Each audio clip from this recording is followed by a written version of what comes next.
Chapter 5. Why is my peace disturbed? Because directly or indirectly you are posing as a somebody. You think that you are an individual, a separate person, a separate entity. The ego says, "Oh, she is disturbing me," or "he is verbally attacking me." You're living as if you're a separate individual and reacting to others as if they are individuals too. There is peace. You are disturbing the peace. You are presence. You're not the body. That presence is within the body. There is not my presence and your presence. There is only one presence. It is the same presence that is everywhere. If you want to compare yourself to something, compare yourself to the sky. You are everywhere, just like the sky. There is no difference between the speaker in this body and the listener in that body over there. Accept reality. It is your reality. It takes courage to accept reality because it demands a letting go of everything that you have previously taken for real.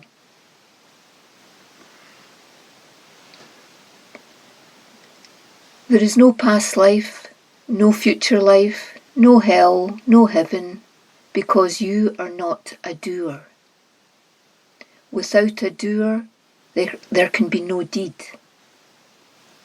Some people say that because of their previous bad deeds, they have taken birth as a man or a woman, etc. This is nothing but imagination, concepts, illusion. There is nothing. There is no birth. There is no death. You are unborn. We are talking about the fate of the unborn child. Take up the challenge and accept reality. Don't be a coward, worrying, "Oh, what is going to happen? Oh, what if he hurts me? Or what if I lose my job?" You're not helpless. Be bold and fearless. Yes, I can do it. Age is not a barrier to self-realization. It is not an excuse. "Oh, I am an old man. What is going to happen to me? Or I cannot change." Spirit has no age. Is the sky 1 or 200 years old? Your presence is ageless. Our age is only connected to the body. To know yourself in a real sense requires total and complete involvement. Devote some time for yourself so that you can meditate for at least 1, 2, or 3 hours per day. All these saints devoted about 10 hours a day to meditation, but nowadays this is not possible. If you don't have much time, at least manage 1 hour. In the beginning, practice is essential. Afterwards, it will not be necessary. When you first begin the practice, your mind will rebel against you and not give you any peace. Just ignore these disturbances and keep going. The mind, the ego, and the intellect are there because of this body form. Prior to beingness, they did not exist. Yet we always give them so much importance, proudly stating, "my great mind," or "my superior intellect." But consider what is going to happen to the mind, the ego, and the intellect when the body expires. Everything will disappear. You are not the mind, the ego, or the intellect.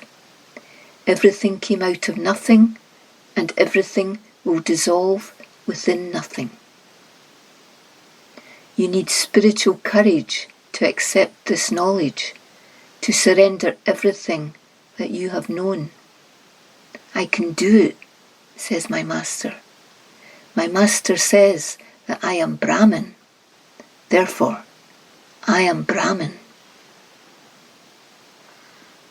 To illustrate the strength of the ego and its identification with concepts, let's say that someone called you a donkey, an ass.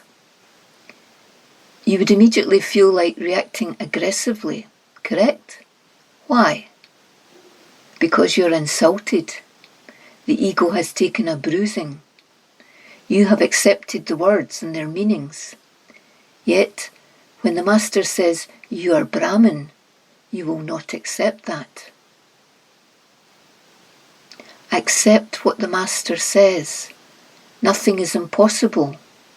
Impossible is a word in the dictionary of fools, and you are not a fool. Nothing is impossible. You are not a doer. You cannot do any deed. But still, you continue to carry the burden of your human life. Change your view. Change your perspective. And then everything will be peaceful. There will be no tension. When you stop viewing yourself as a human being, there will be peace. Identify yourself. Who am I? You're neither a man nor a woman. You are Brahman. You are ultimate truth, which is not separate from you. Be realized and make others realized. Come out of the darkness of ignorance.